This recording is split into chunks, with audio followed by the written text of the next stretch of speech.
Pessoal, vamos começar a coletiva aqui da BCIP, tá? Referente aos resultados do primeiro semestre e perspectiva para o fechamento do ano 2025, tá? Primeiro eu quero agradecer a presença de todos, tá? Um prazer estar aqui com vocês. Obrigado por vocês estarem acompanhando. E como de costume, após a apresentação do material nosso, a gente abre para pergunta e estou à disposição para estar podendo esclarecer todas as dúvidas de vocês, tá? É um prazer estar aqui com vocês. Um bom dia a todos. Bom, essa é a agenda que a gente preparou, tá? Então, nós vamos estar abrangendo todos os tópicos aqui. A primeira parte, conjuntura econômica, todos já vão acompanhando tudo. Então, a previsão para 2025 é um crescimento do PIB de 2,2%. A fonte é IBGC e o Boletim Focus, tá? IBGE, desculpa, IBGE e Boletim Focus. A gente tem visto o crescimento de renda real, tá? Em relação a esse período 2025 até o momento, em comparação ao ano anterior, um crescimento real de 3%.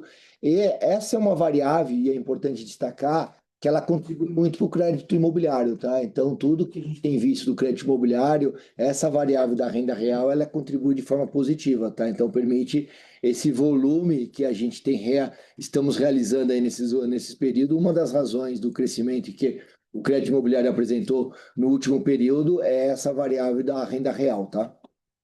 Aqui nós estamos num ambiente de Selic de 15%, essa é a previsão de concluir o ano, final do período de 15% a Selic e o PCA e a IPCA de 5%. Como eu venho destacando sempre, a estrutura do crédito imobiliário, ela cada vez mais vai ter uma maior correlação com a Selic, principalmente com a taxa de juros futuro. Então, em outros momentos você tinha uma variação um pouco diferente em relação à Selic, à estrutura e comportamento do crédito imobiliário, porque a representatividade da poupança era muito maior. Hoje, com a representatividade da poupança no patamar que está, a variação do crédito imobiliário e a convergência com a Selic e a juros longo, ela vai ser cada vez maior, tá? Então é importante a gente estar sempre acompanhando esses números. E aí, sem dúvida nenhuma, a taxa de 10 anos, tá? Todos os agentes financeiros, com o comportamento e a composição do fundo do crédito imobiliário, essa taxa de 10 anos ela é uma taxa totalmente importante para a tomada de decisão e para a precificação do crédito imobiliário, tá? Então, vocês vão ver a participação da poupança e de outros instrumentos que contribuem para a cesta do crédito imobiliário. Essa taxa de 10 anos ela contribui muito e aí é importante a gente estar acompanhando. Quando tem uma tendência de alta nessa taxa aqui, há uma probabilidade de um impacto no crédito imobiliário também para subir, e o inverso também vai acontecer, tá?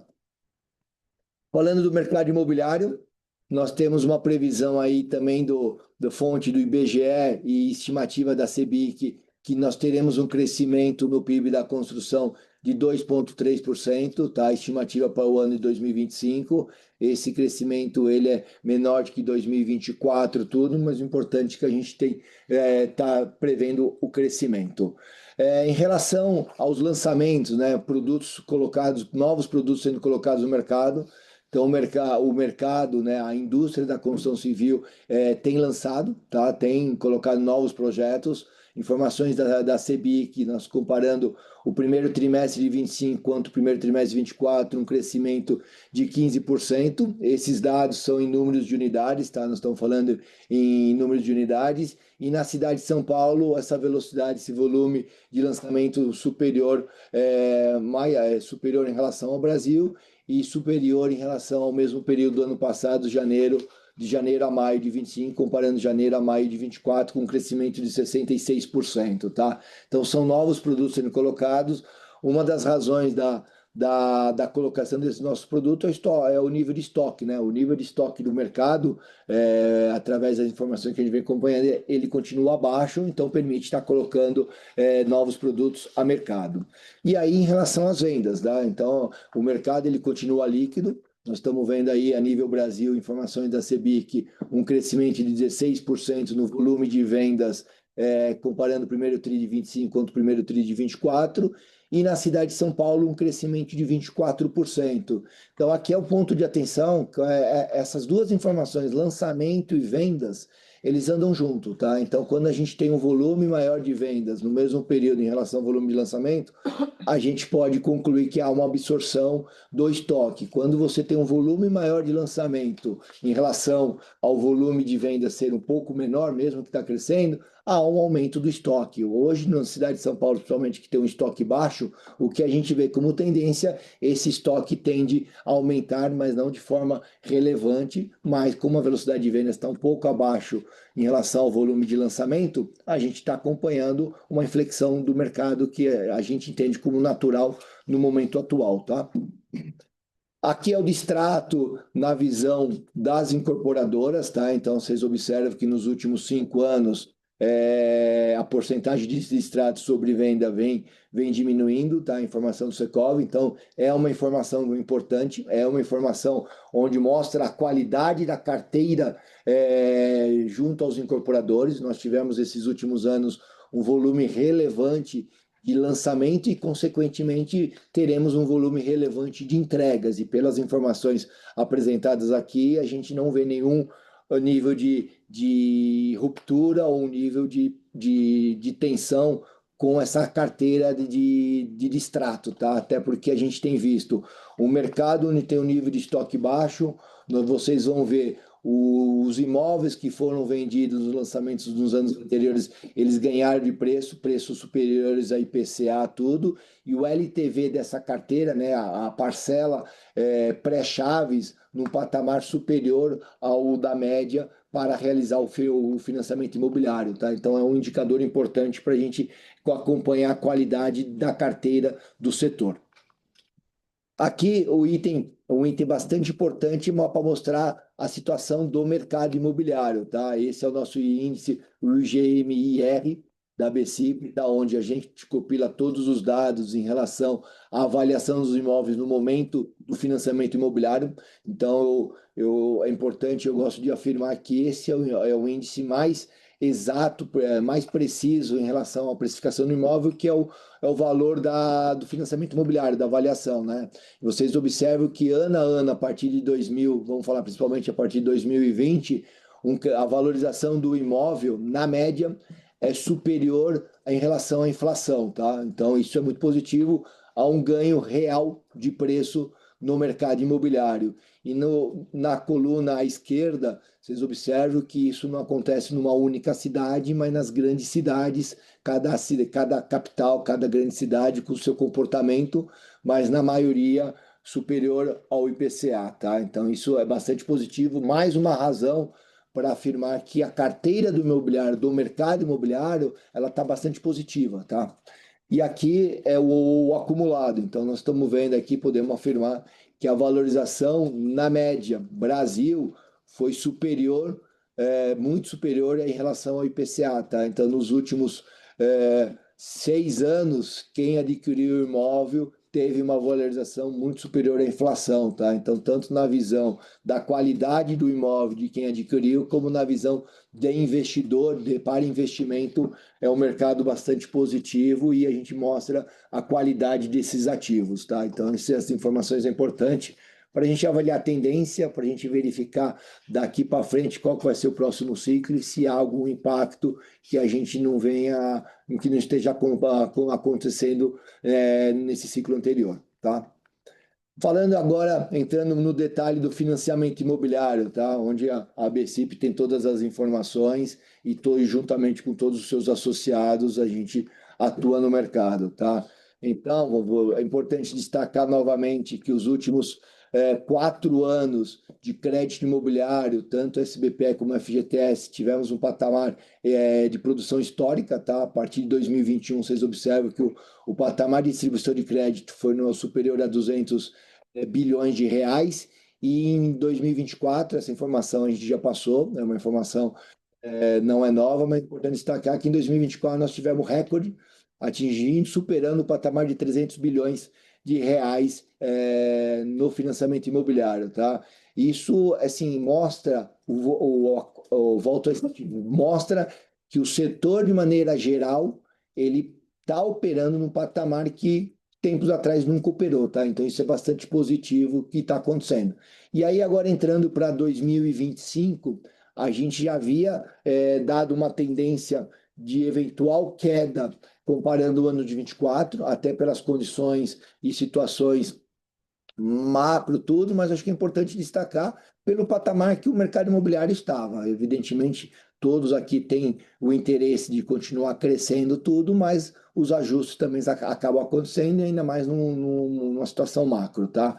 Então, aqui comparando o primeiro semestre de 25 contra o primeiro semestre de 24, nós temos uma queda de 10% no crédito imobiliário atrelado ao SBPE, e no FGTS um crescimento de 6%, que é muito foco do Minha Casa e Minha Vida, tá? Então vocês observam que o Minha Casa e Minha Vida continua crescendo, continua bastante positivo, e no SBPE os ajustes de curva que a gente já havia mencionado já no início do ano como tendência. Agora eu vou estar entrando mais no detalhe do SBPE, tá? Do fundo imobiliário gerado pelo SBPE.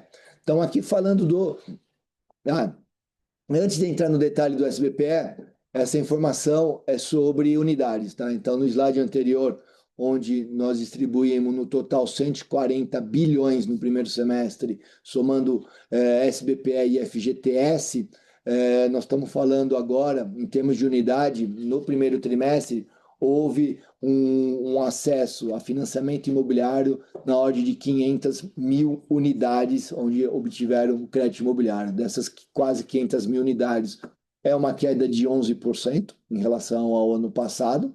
E aí, separando entre FGTS e SBPE, o FGTS, uma queda de 9%. Então, vocês veem que o ticket médio ele subiu em relação ao ano passado, para você ter o maior volume de crédito imobiliário em termos monetário e um ajuste em termos de unidade, há evidentemente um acompanhamento da inflação para o valor do imóvel, tá? E no caso do SBPE, uma queda aí consolidada de 15% de números de unidade. Em termos de financiamentos, vocês veem que o FGTS, naturalmente, são unidades, atende uma base muito maior de público, então tem um volume maior, 285 mil unidades, enquanto o SBPE atende a imóveis acima de 350 mil reais, com volume de unidade de 211 mil unidades nesse período, tá? E agora, focando muito no SBPE, né? Focando muito no financiamento imobiliário atrelado a imóveis superiores a 350 mil reais, que é atendido exclusivamente pelo SBPE, né? Exclusivamente não, né? Grande parte do financiamento por poupança. Então, vocês observam que, com a informação do slide passado, uma queda de 10%. Nós produzimos o primeiro semestre de 25 no patamar de 75 bilhões. Eu acho que é importante também estar destacando esse primeiro semestre de 25, 75 bilhões, ele era praticamente o ano de 2019. Então, volto a insistir que o volume de crédito imobiliário sendo distribuído para o mercado, ele é um outro patamar que há 5 anos atrás ou 6 anos atrás era muito inferior, tá? Então, é positivo o novo patamar que a gente está de mercado imobiliário, mas agora tem esses ajustes que a gente vem falando muito do impacto do macro, das taxas, das revisões que nós fizemos, que a gente vai detalhar, tá?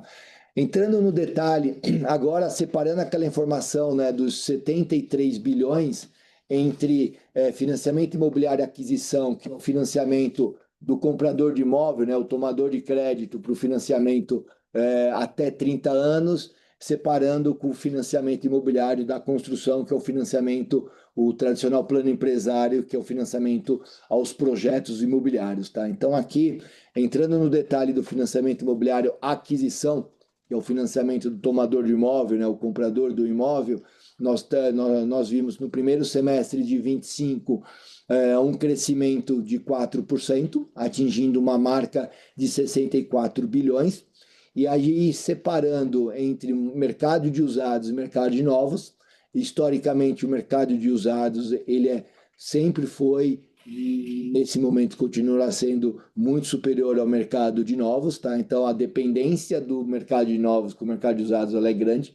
Então nós estamos falando que o mercado de usados atingiu um volume de 45 bilhões, atingindo um crescimento de 7%, enquanto o mercado de novos uma redução de quase 4%, tá? Então a gente tem que estar acompanhando esses dois mercados que têm comportamento diferente, né? O mercado de usados, a tomada de decisão e a obtenção do financiamento imobiliário, ele é muito próximo, enquanto o mercado de novos, normalmente a tomada de decisão da aquisição acontece anos anteriores, no período de lançamento, e o financiamento imobiliário do novos é realizado no momento da conclusão da obra, né? Então você tem um prazo diferente, onde eu falo que o mercado de novos ele tem já um volume contratado, aguardando a conclusão da obra para fazer esse financiamento imobiliário, tá? Então a gente tem visto que os dois mercados eles têm absorvido o crédito imobiliário, onde o mercado de novos tem um volume de 20 bilhões, então está acontecendo, tá? É um mercado que está acontecendo tudo, muito similar ao mesmo período do ano passado, e o mercado de usados ele é mais recorrente em termos do comportamento dele, tá? Então esse é o de aquisição. Aí um ponto de atenção que é importante estar destacando, onde a BCIP ela sempre se posicionou e deixou claro, tanto na tendência no início de 25, que aquele volume de crédito imobiliário realizado nos primeiros meses, ele não refletia a realidade com a nova taxa de juros, tanto do crédito imobiliário, onde ocorreram algumas alterações no início do ano, tá? A gente sempre colocou que nos primeiros meses de 2025, como a realização do crédito imobiliário ele tem um prazo entre a tomada de decisão, a aprovação do crédito e a efetivação do crédito, ele tem, não vou chamar de lei, mas ele tem um prazo maior para formalização. O que se via no volume de crédito imobiliário nos primeiros meses era muito mais o reflexo do que estava sendo tomado no final do ano passado. E a BCIP sempre colocou que o impacto das novas taxas iriam vir a partir de maio, e é o que está acontecendo, tá? Então, essa redução média de volume de crédito imobiliário para o tomador final, né, que a gente chama de aquisição, ela veio diminuindo ao longo dos últimos meses. Então, agora, pegar o mês de maio e junho, nós estamos falando um volume de crédito imobiliário para a pessoa física, para o tomador imóvel, na média em torno de 9 bilhões mês, tá? Então, e aí vai ajustando e vai convergindo para a tendência que a BCIP sempre se posicionou, que aí sim, agora começa a refletir as condições atuais do mercado, as situações em termos de análise de taxa de juros praticado no mercado atual. Esse é o volume de produção que começa a refletir as condições apresentadas para o mercado, que a gente vai acompanhar nesse próximo semestre, como vai estar se comportando, tá? Mas eu acho que é importante aqui confirmar a tendência e a situação do comportamento do crédito imobiliário, tá? Então, acho que eu quero deixar claro que essa redução não é decorrente de novas informações, não. É o que aconteceu de mudanças no início do ano, que começa a refletir agora no crédito imobiliário, tá? Então, para nós aqui, isso foi algo que já vinha se ajustando essa curva. O que a gente tem, evidentemente, no ano de 2024, um volume de crédito imobiliário alto, bastante relevante, como você vê isso aqui, e a partir de 25, com a composição do FUND, com as novas taxas de juros de crédito imobiliário, uma acomodação no nível de produção e distribuição de crédito imobiliário que agora começa a se equilibrar. Indo para o financiamento imobiliário, né, o que a gente chama de plano empresário, que é o financiamento da construção, né, dos projetos imobiliários, ao longo dos meses do semestre passado, né, do primeiro semestre, a gente já via uma queda, a gente já percebia uma queda. Então, aqui é a consolidação, comparando o primeiro semestre de 25 contra o primeiro semestre de 24, uma queda de 54%, né? Houve uma distribuição de crédito imobiliário de construção atingindo 9 bi no patamar no primeiro semestre. Aí aqui um pouco de atenção do que a gente tem falado. Como essa é uma operação muito mais de um ciclo em torno de 5 anos, está muito claro que a estrutura do fundo do mercado imobiliário acaba essa operação será absorvida por outras linhas de funding, tá? Então, essa queda que a gente tem visto, que está mostrando aqui, o mercado ele cresce em volume de lançamento, só que o que vai estar atendendo vamos falar, o financiamento da construção, cada vez menos será a poupança, será o fundo do SBPE. Isso aqui confirma o que a gente já vinha falando, tá? Então, a gente não pode falar que o funding do mercado imobiliário está escasso. O que está é que teremos ou temos já outras linhas que atendam o financiamento da construção, tá? Evidentemente, se a gente avaliar simplesmente poupança, pela o volume da poupança todo, há um direcionamento desse volume da poupança para o financiamento de longo prazo, né, que é a característica do financiamento do tomador de crédito imobiliário, e para operações no ciclo curto, você é atendido por outras operações, tá? Então, o que a gente tem que estar avaliando cada vez mais é a representatividade dessas novas linhas atendendo ao mercado, tá? E aí o que a gente sempre vem falando é que a solução da estrutura de financiamento do crédito imobiliário não virá apenas de uma linha de financiamento como era no passado da poupança. Agora, cada vez mais é importante o setor estar avaliando e verificando a soma de todas essas linhas para estar verificando o tamanho do fundo do setor imobiliário. Então, aqui mostra isso. Essa queda é direcionada ao financiamento SBPE para a construção, que está sendo atendida por outras fontes. E aí aqui é um pouco da tendência mês a mês. Aqui, o diferente da pessoa física, do tomador final, o início, isso é natural. O primeiro trimestre normalmente ele é mais baixo. Tem uma aceleração de realização de financiamento imobiliário no final do ano, tá? Isso historicamente é o que acontece tudo, e no início do ano, principalmente o primeiro trimestre, ele é um pouco mais baixo, e aí ao longo dos outros trimestres há uma recuperação ou um crescimento, tá? Então, na nossa visão, esse patamar em torno de 2 bi mês de distribuição do financiamento imobiliário para o plano empresário da construção é o que deve estar se mantendo, tá? Nos próximos meses, tá? Então, é o que deve estar acontecendo nos próximos meses, permanecendo, vocês vão ver, permanecendo essa redução em relação ao ano passado. E aqui um pouco da expectativa em 2025.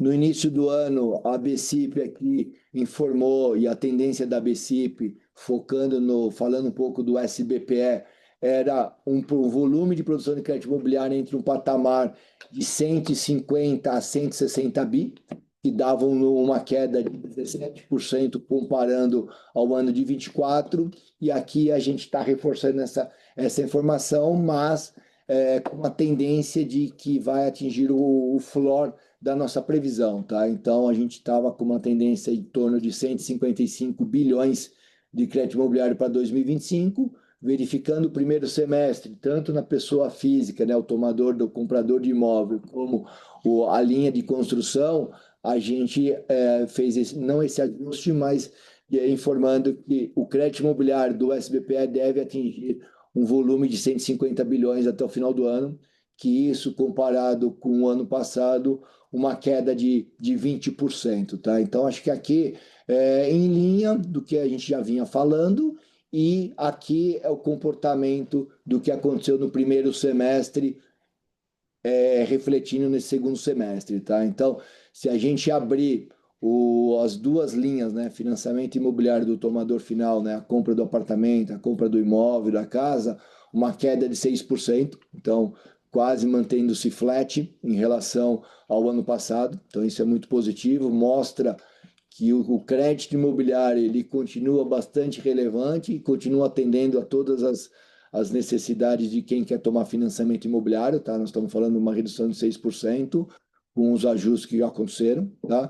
E no caso do financiamento à construção, uma queda de 58%, tá? O comportamento do que aconteceu no primeiro semestre, mas essa queda ela não se reflete na ausência de funding, mas um direcionamento para outras linhas de funding, principalmente o mercado de capitais, onde a gente vai ver na estrutura. Tá? Então, acho que no caso do SBPE, nós estamos falando de um patamar em torno de 150 a 160, com uma média de 155. E aí a gente está entendendo que no final do ano deve encerrar em torno de 150 bilhões de crédito imobiliário. Isso, essa expectativa de 2025, nós estamos falando algo similar a 2023. Tá? Então, continua a distribuição do crédito imobiliário bastante relevante para atender o mercado, onde em 2024 teve um volume muito maior, então tem esses ajustes, tudo que a gente já vem falando. Indo para o FGTS, é importante, o FGTS, um crescimento do mercado. Aí um ponto de atenção, esses 152 bilhões de previsão para o final do ano, a gente vai separar isso aí, 137 bilhões de FGTS, tá? Que já está aprovado tudo, mais 15 bilhões do pré-sal, tá? Onde foi aprovado tudo, né? O Fundo Social, tudo do pré-sal. Então, de 152 bilhões, 137 é diretamente ao FGTS e tem 15 bilhões aí que a gente dá o destaque, que não via FGTS, atende a todo ao público que opera Minha Casa e Minha Vida, mas são 15 bilhões precedente do pré-sal, tá? Então, e aí a gente tem a tendência de concluir o ano de 2025 num patamar de 300 bilhões de crédito imobiliário Brasil, tá? Então, também um volume bastante relevante, inferior apenas do ano passado, mas com uma redução apenas de 4%. Claro, com cada linha, o SBPE com comportamento diferente com a linha do FGTS, pelas razões que a gente já abordou e podemos estar detalhando após a conclusão desses slides. Esse é um item importante que eu enfatizo também, que é a inadimplência da carteira do crédito imobiliário do SBPE, tá? Então aqui é do SBPE, é a carteira onde é alocada nos agentes financeiros, nos bancos, tudo, e eu enfatizo, nós estamos no menor patamar da série histórica em termos de inadimplência. Então, novamente, confirma como o sistema financeiro da habitação ele é sólido e onde todas as avaliações, as tomadas de decisões e todos os critérios utilizados, ele traz essa qualidade para as carteiras, tá? Mesmo num período dos últimos anos com crescimento da carteira, com crescimento da produção, a inadimplência ela continua sendo reduzida. Podemos ter alguns ajustes aí nos próximos período todo, mas que nem eu falei, se vier a acontecer, vão ser ajustes, continuar estando num patamar bastante satisfatório para o mercado, tá? Então mostra a qualidade do setor imobiliário, a qualidade do crédito imobiliário e a qualidade do mecanismo que gera o crédito imobiliário, tá? Isso é uma segurança para a gente, para tomar as decisões futuras com as variáveis colocadas à mesa. Falando um pouco do funding, tá? Então, a estrutura de comportamento, aqui é o gráfico que vocês vêm acompanhando e que a gente enfatiza, a correlação de poupança com a Selic, ela aparece muito forte, tá? Então, quando a Selic sobe, o volume de saque da poupança aumenta, né? Então, isso é o que está acontecendo. Então, nós estamos vendo aí que no primeiro semestre de 25, um saque de 38 bilhões, tá? Então, a gente enfatiza que a poupança continuará sendo um fundo importante para o setor, mas não o fundo mais relevante, o único fundo que vai suportar esse setor, e a gente tem visto isso, o setor de forma resiliente tem se estruturado e atendendo via outras operações esse crescimento do setor, tá? Isso deve continuar. A gente não entende um aumento no volume da poupança para achar que a poupança vai suportar ou vai voltar a ter o share que no passado tinha, tá? Aqui enfatizo o que a gente falou, nós estamos falando entre o primeiro semestre, comparando o mês de junho, né? O mês de junho de 25 quanto o mês de junho de 24, o volume de poupança teve uma queda o saque de 38 bilhões, então se mantendo bastante estável. Então, todo o movimento que o mercado vem a ter não virá da poupança em termos de crescimento e distribuição, a poupança ela permanece já flat a um determinado período. Aqui é o comportamento da carteira da poupança do setor, né, dos principais agentes financeiros. Então, a gente vê que pela regulamentação, né, o conhecido Mapa 4, a utilização da carteira de poupança é na ordem de 65%, e nós estamos no patamar superior, tá? Esse patamar superior, ele é proveniente de outras estruturas, então é importante. O mercado, ele já opera, como todos sabem, um volume ou outras funds para estar justamente suportando essa demanda de crédito imobiliário e continuar acontecendo dessa maneira.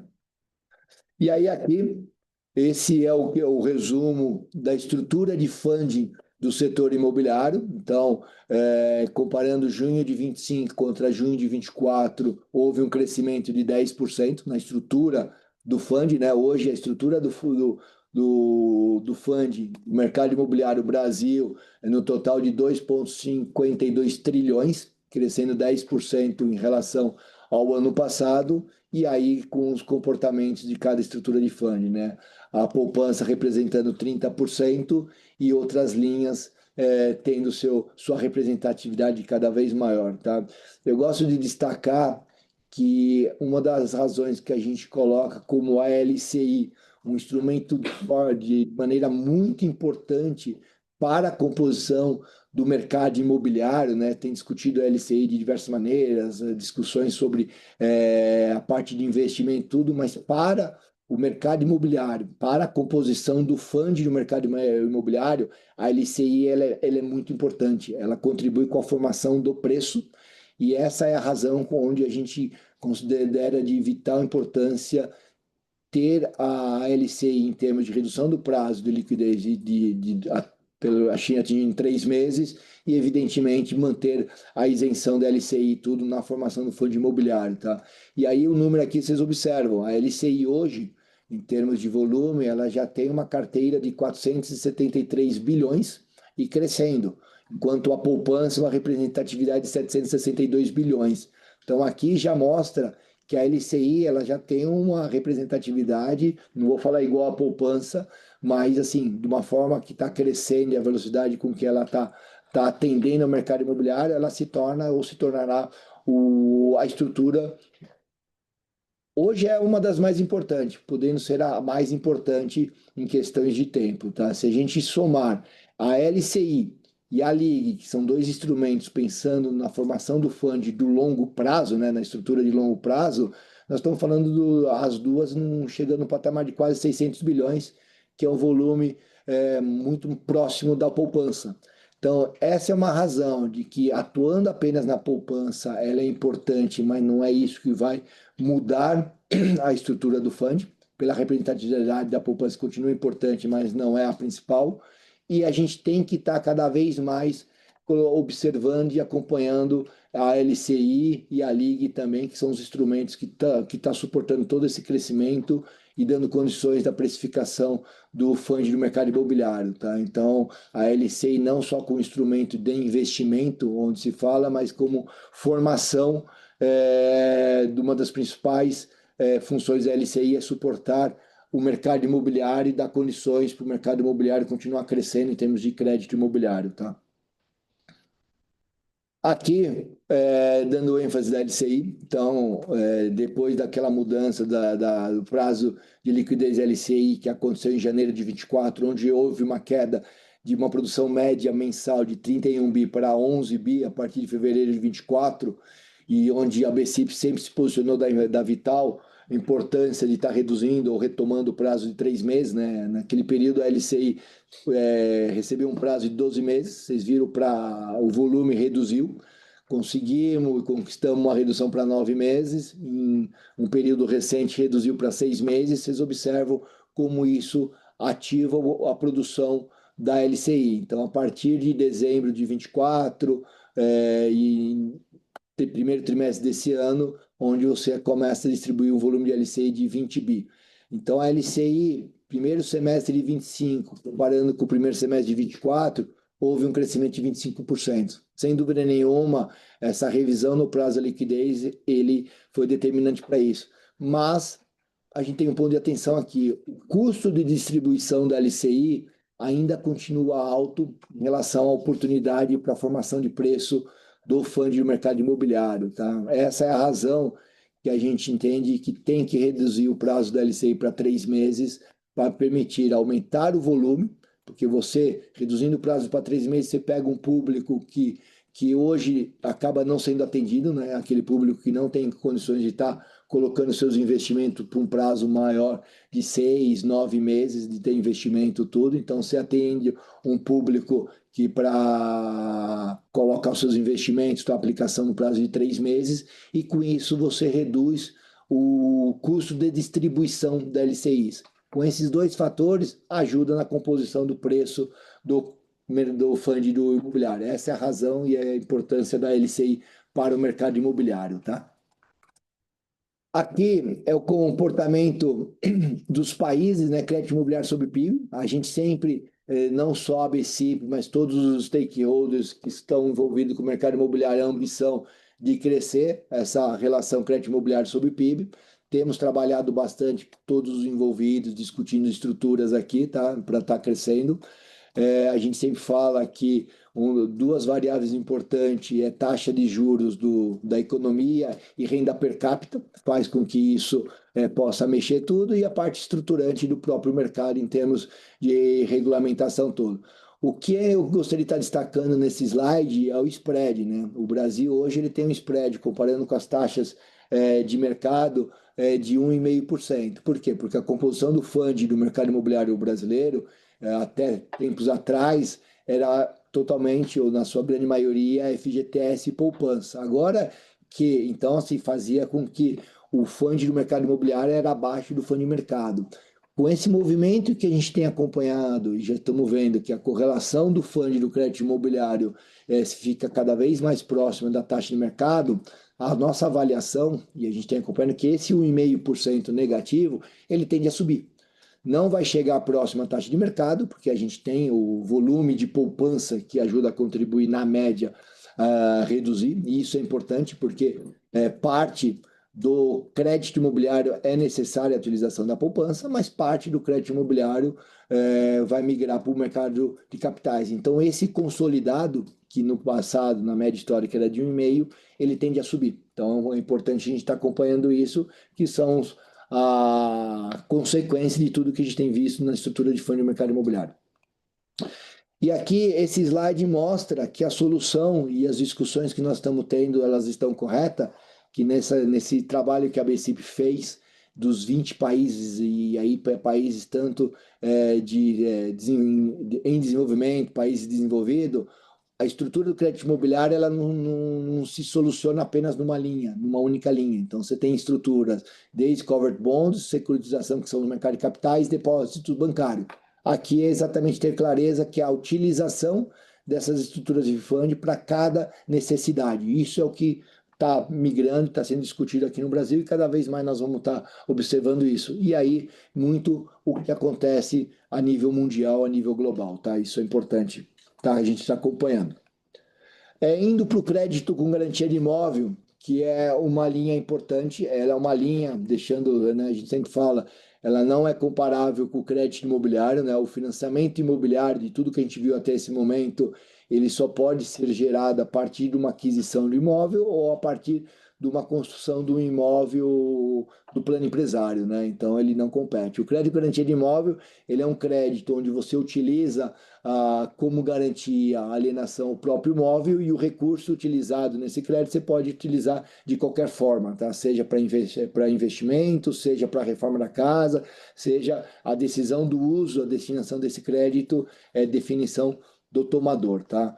É um crédito que ele nesse ano de 25, ele está mantendo o mesmo volume de 2024, ele tem uma correlação total com a taxa de juros de mercado, a Selic. Então, com o patamar atual de Selic, que nós acompanhamos aí com os movimentos todos que aconteceram, evidentemente acaba restringindo a distribuição desse crédito, porque a taxa acaba sendo um pouco mais alta. Então, nesse período, de janeiro a maio de 2025, comparando com o mesmo período do ano passado, se manteve quase estável, um crescimento de 3%. Não é um volume que vem sendo distribuído tudo. Sabemos que o primeiro semestre, historicamente, ele é mais baixo do que o segundo semestre, até observando 24. Então, tem uma tendência de um crescimento maior para 2025. Em termos de carteira, permanece o crescimento, tá? É um crédito onde a característica da carteira ou dos contratos, em média, ocorrem ao longo de um prazo de 13 anos. Por regra, pode ser tomada até 20 anos, o que na média toma 13 anos, e um LTV médio de 35%, onde, por regra, esse é um produto que poderia ser tomado até 60% do valor do imóvel. Então, você vê que acaba tendo um giro menor em termos de LTV e um prazo menor em termos do que é permitido tudo. Então, ainda é um produto, é um crédito que tem se desenvolvido, tem tomado, sendo conhecido a nível de mercado do Brasil tudo, mas tem um espaço, uma oportunidade muito maior a ser apresentado, tá? Então, continuando os trabalhos de estar buscando cada vez mais a viabilidade desse produto perante as linhas de créditos que o Brasil oferece. E aí, para a gente finalizar, esse é o último slide, são as principais pautas da BCIP, né? A BCIP ela tem atuado em todas as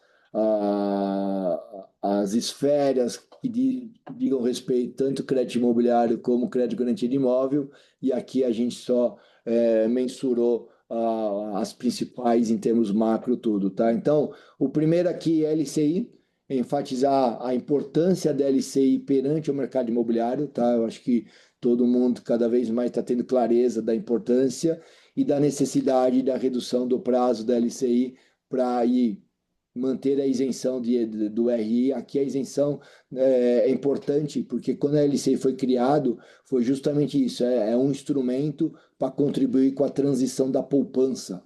Tá? Então, a importância da LCI, vocês estão vendo, hoje ela tem uma relevância na formação da carteira do crédito imobiliário, não vamos falar que é na ordem similar à poupança, mas nos próximos anos tende a se aproximar no volume da poupança e tende a ser um dos principais instrumentos, se não o principal instrumento na formação do preço do mercado imobiliário. Então, a LCI, a gente não pode estar avaliando essa LCI apenas como um veículo de investimento, e sim como uma estrutura para suportar o mercado imobiliário. Tá? Isso é importante, isso aí. E aí, o que a gente sempre vem falando, reduzir para 3 meses, permite oferecer esse instrumento para um público uma base muito maior e ajuda na redução do custo de distribuição. Então, são só fatores positivos que esse instrumento tem, se avaliar todos os pontos que ele acaba atingindo.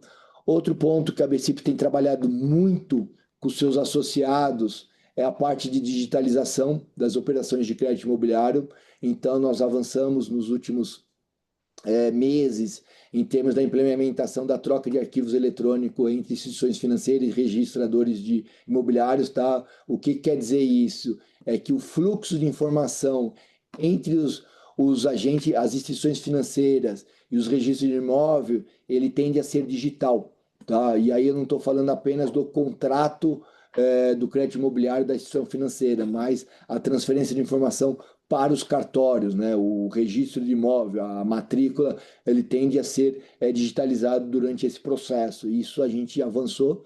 É importante deixar claro que você tem a nível Brasil isso, né? Então você tem um trabalho de equalização do layout, de como vai se comportar tudo, mas a gente entende que nos próximos meses, provavelmente o ano que vem, nós vamos já ter um instrumento de crédito imobiliário, a sua digitalização nesse fluxo todo atendido, tá? Então isso muda completamente a oferta e valor de crédito imobiliário em termos de todos os envolvidos, em termos de processo, em termos de prazo, e no caso do crédito com garantia de imóvel, você ajuda a esse crédito ser muito mais competitivo com outros créditos, que é muito mais simples, porque não tem um registro de uma garantia no período. Então, a gente destrava um valor enorme para a estrutura de crédito imobiliário do Brasil, tá? E a gente está bastante otimista, porque esse processo avançou bastante, então a gente entende que no próximo ano a gente já deve estar atendendo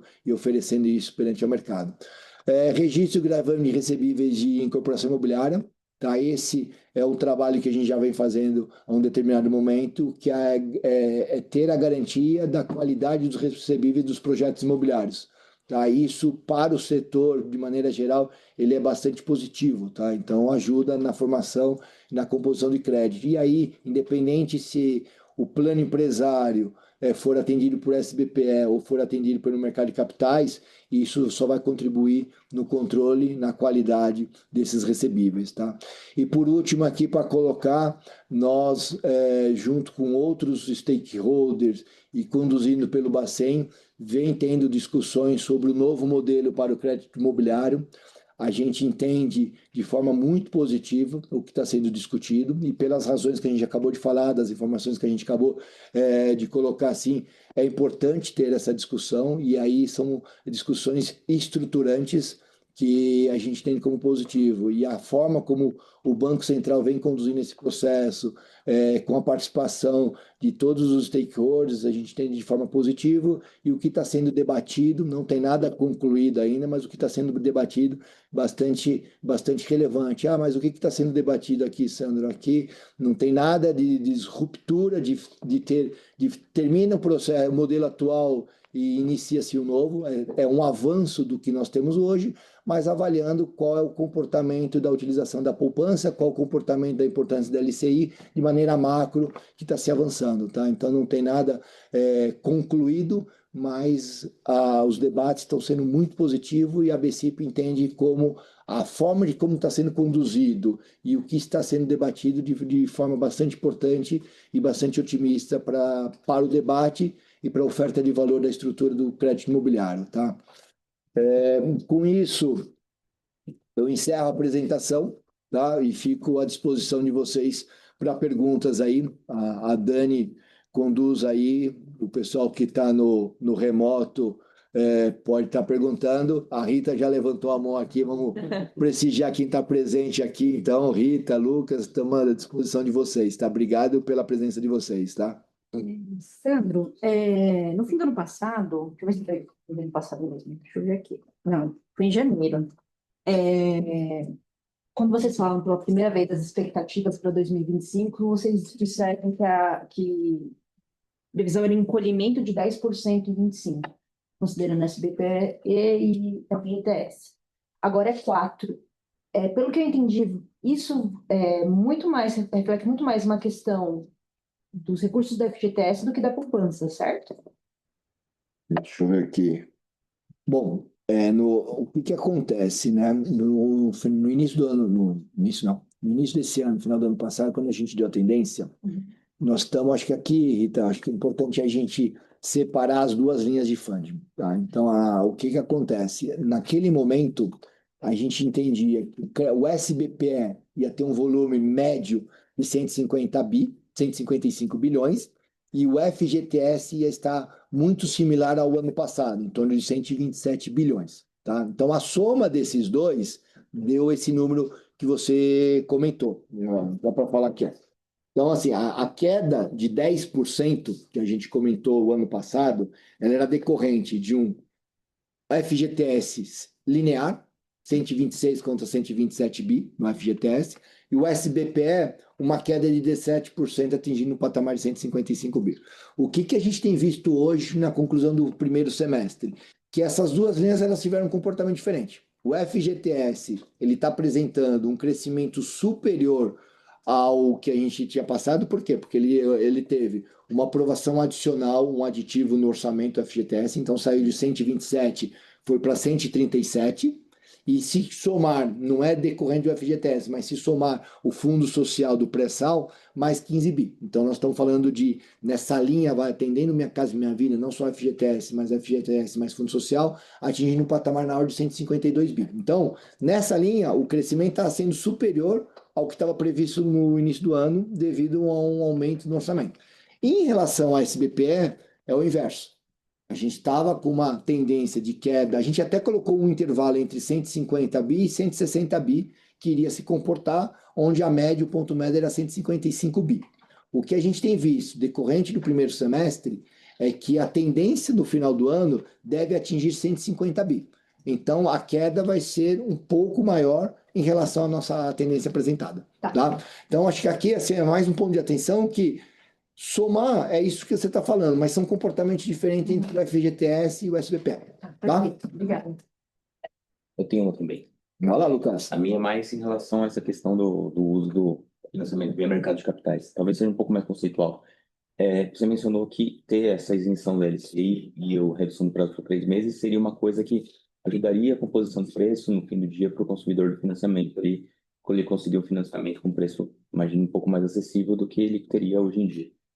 Mas, em todo caso, o SBPL tem um custo menor para as construtoras e isso acaba também tendo um impacto positivo no preço.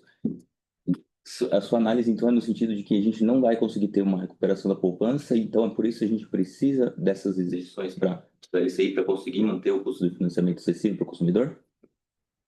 Lucas, assim, a gente tem, o fato é que a poupança ela não terá um crescimento nos próximos anos, não tem razões para ter esse crescimento. Você tem um cenário de ou manutenção do volume atual ou até de redução, aumento do saque. É isso que a gente está vendo. Então, nesse gráfico que está ali, a gente está mostrando o seguinte: a poupança, em termos de custo de fundo, é o custo de fundo mais baixo.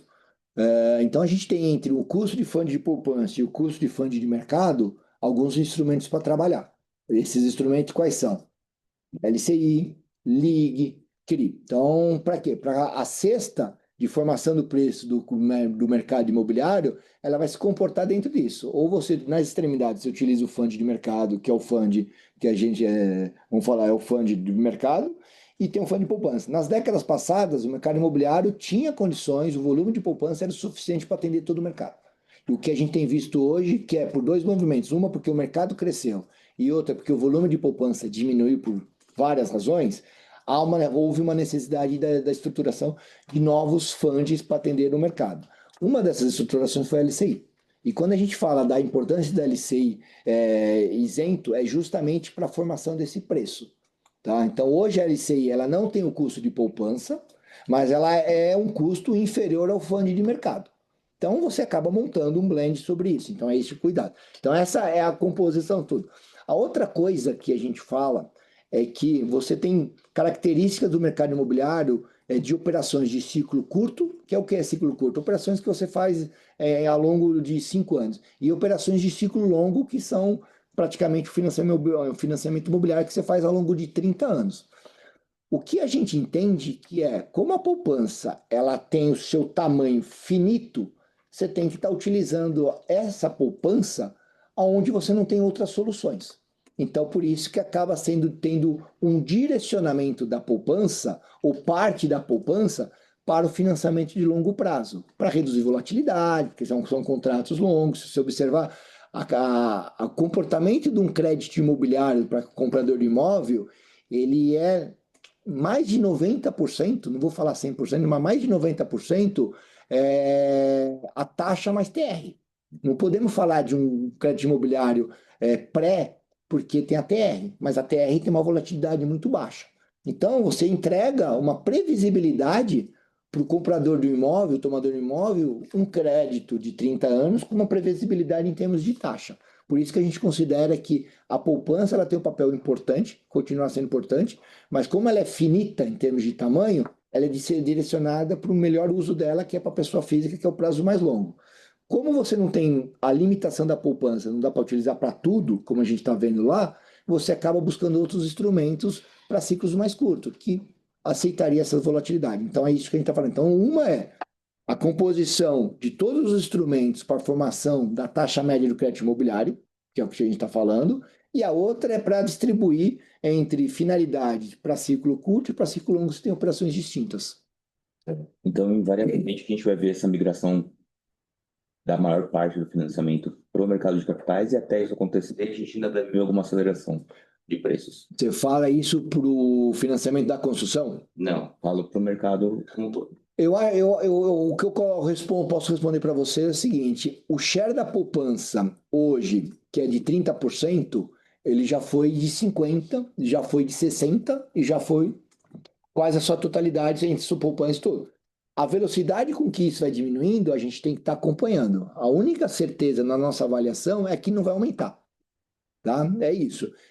Então a gente tem uma situação de que o instrumento de poupança ela tende a diminuir, é fato, e o mercado vier a crescer, que todo mundo quer crescer, vai ser suportado por outros sistemas que não só no mercado de capitais. A gente está falando do mercado de capitais, mas os próprios agentes financeiros que hoje distribuem poupança para o financiamento da pessoa física, que distribuem poupança para o financiamento da pessoa jurídica ou a obra, está distribuindo não mais o fundo de poupança, mas está distribuindo fundo de mercado, que é o atrelado à CDI. Então você tem, eu acho que assim, no passado você tinha um único recurso do mercado imobiliário, que era praticamente a poupança, tirando o Minha Casa Minha Vida, que sempre foi a FGTS. Hoje não, hoje você vai ter diversas estruturas. poupança, LCI, CRIs, fundos imobiliários, tudo. E aí você começa a ter uma segregação de qual que é importante para cada uso. Então o mercado também vai ser obrigado a avançar na hora de buscar financiamento para ele entender as necessidades dele e o que o mercado, de maneira geral, está oferecendo. Porque você vai ter outras ofertas além do que tinha no passado. Tá? Então, nós estamos num momento, na nossa avaliação, de inflexão. Eu vejo assim, muito otimista, porque você deixa de ter uma limitação apenas do tamanho do mercado para o tamanho da poupança. Então, isso eu vejo como muito otimista. Se tivesse a limitação apenas da poupança, o mercado não iria crescer o que ele cresceu nesses últimos anos. Então, bastante positivo, mas em contrapartida, a avaliação de que o mercado vai ter que avançar para entender, estudar quais as melhores estruturas que o mercado, de maneira geral, tem que estar fazendo. E por que eu falo mercado? Aí nós estamos falando todos os stakeholders.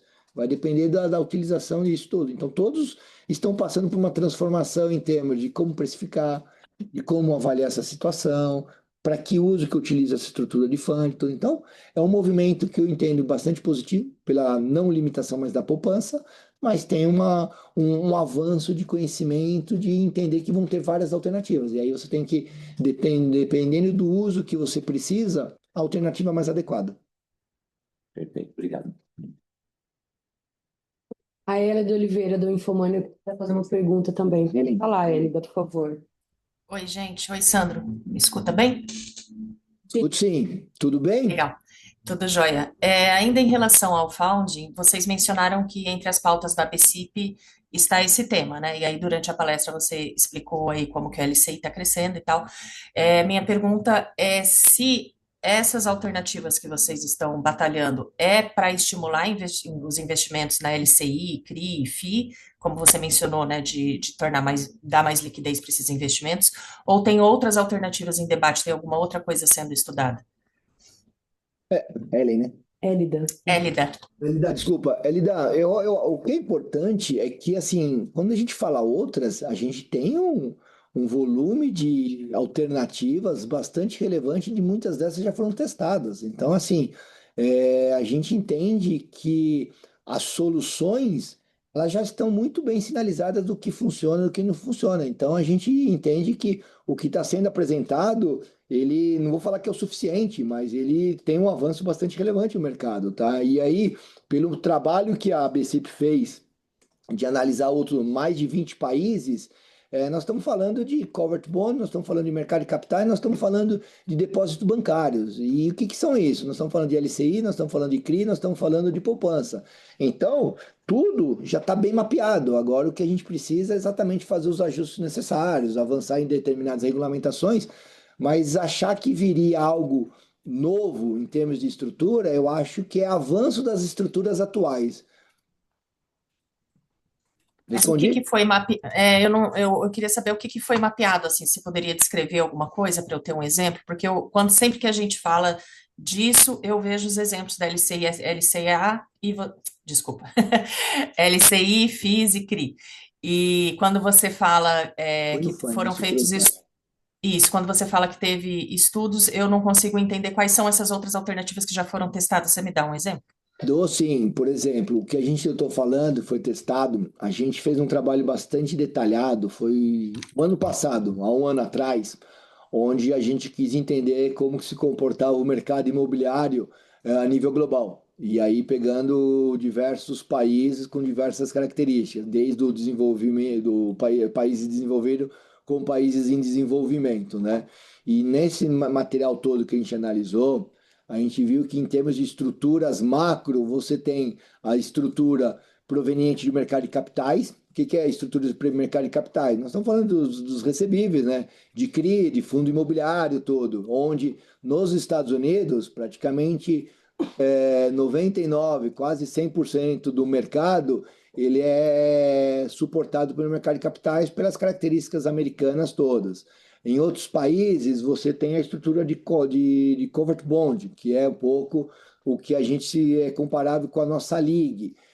Então, assim, o que eu quis falar de estudos é o seguinte: a gente tem as estruturas de League, de LCI, que são as letras de crédito imobiliários, para distribuir via bancos ou financeiras para o varejo, que pode suportar a precificação do crédito imobiliário. Você tem a poupança, que continua sendo importante para a formação do preço.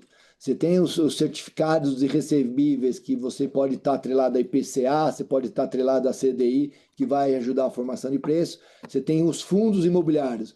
O que é importante é que tudo isso ele suporta a formação do preço da estrutura do fundo de crédito imobiliário. O ponto de atenção é que cada operação dessa é utilizada por uma determinada finalidade. Tá? Então é isso. Então, quando a gente fala de LCI, você tem as indexações, LCI é atrelada a IPCA, LCI atrelada a CDI. Isso você tem um comportamento de distribuição, mas na estrutura ela se mantém a mesma. É isso. Entendi. E só para eu complementar uma coisa que você falou que a poupança é para as operações de ciclo longo e LCI geralmente para as operações de ciclo mais curto. O que que são operações de ciclo mais curto? Não, assim, a gente entende que o mercado imobiliário, no passado, tudo que a gente financiava, o mercado imobiliário, praticamente era suportado por uma poupança. Nós estamos falando financiamento de obra de prédio residencial, financiamento de obra de prédio comercial, financiamento de outras estruturas. Ele era suportado pela poupança, a regulamentação permitia, tinha condições para estar fazendo o financiamento da poupança, como também a poupança suportava o financiamento do comprador final, né, do tomador de imóvel. O que está acontecendo agora, e é fato, é que uma vez que a poupança ela se torna cada vez mais finita, ela não consegue mais suportar 100% da demanda do mercado imobiliário, você tem que utilizar a poupança para as finalidades que você não tem mais, você ainda não tem outras soluções, que são o quê? Ciclos longos, né? Então, um financiamento de crédito imobiliário de 30 anos, com toda a volatilidade que a gente tem aqui no Brasil, é importante a poupança para a formação de preço, é importante a poupança para reduzir possíveis volatilidades macro todo. Isso para ciclo curto, para ciclo longo. A LCI, ela é um instrumento que pode estar ajudando isso, tanto é que ela vem crescendo bastante. Então, quando a gente fala ciclo curto, a gente entende que são operações superiores a 5 anos, mas pensando e focando o financiamento imobiliário do tomador de crédito. As operações de ciclo curto, a gente entende que são as operações mais ou menos até 5 anos, que são os financiamentos das obras, os financiamentos dos projetos imobiliários. Que aí, evidentemente, cada agente financeiro, cada instituição financeira tem sua estratégia. Mas a gente entende que o instrumento de mercado de capitais, que são os CRIs, eles atendem muito bem isso, tanto é que a gente vê que está crescendo. O financiamento imobiliário dos próprias instituições financeiras atrelados ao financiamento dessas obras, atrelado à CDI, atende tudo. Então, separando ciclo curto, a gente entende que são tudo o financiamento da produção, parte de obra, parte de projetos imobiliários. Ciclo longo são as operações, na sua maioria das vezes, o financiamento do tomador final. Tá, joia. Obrigada. Nada. Agora a gente segue com a Solange Monteiro fazendo uma pergunta. Qual veículo? Ahn, Qual eu estou veículo, tentando. Solange? Vocês. Revista Conjuntura Econômica, vocês me ouvem? Sim, Eu não estou conseguindo iniciar o vídeo, desculpa, gente. não sei se... Eu gostaria. Bom dia, senhor Sandro. Eu gostaria de saber a composição, né? Quanto desse funding de LCI está indo para financiar a produção do setor habitacional, né? E como tem sido a evolução, né? Se existe um histórico desses valores.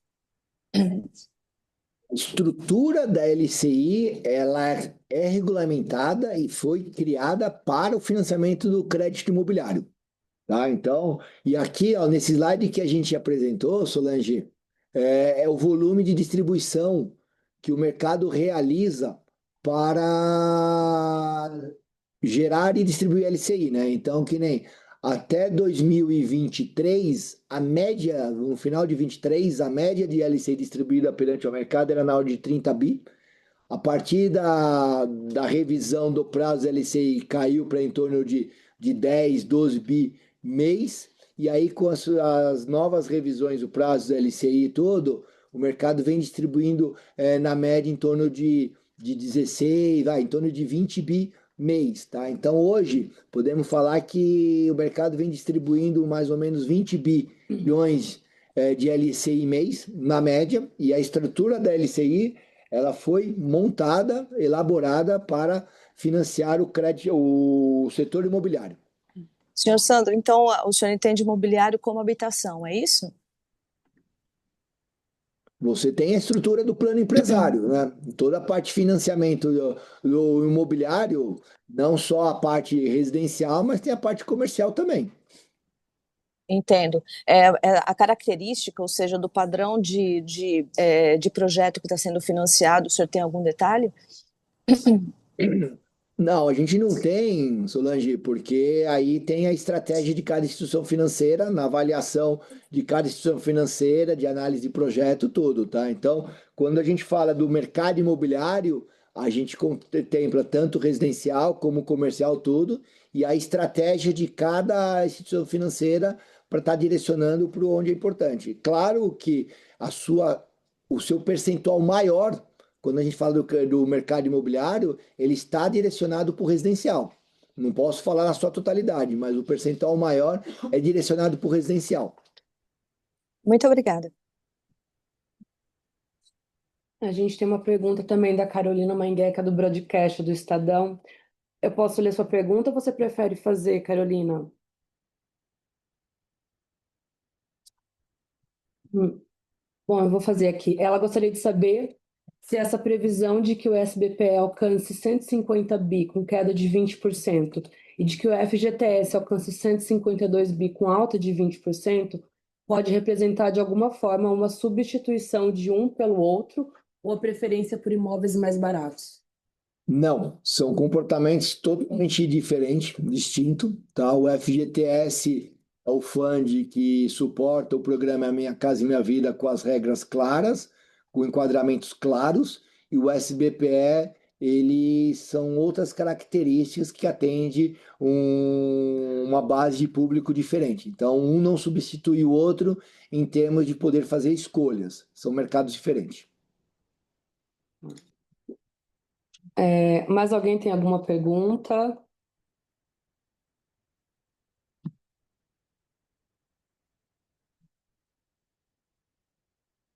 Não? Não. Vamos fechar. Bom, então a gente vai encerrar aqui a coletiva. Agradecemos a presença e participação de todos. E fiquem à vontade para depois mandar e-mail, entrar em contato. A gente vai disponibilizar o release logo em seguida. E muito obrigada a todos e bom dia. Obrigada, tchau, tchau. Gente, obrigado, hein? Bom dia a todos. Prazer estar falando com vocês. Fechou?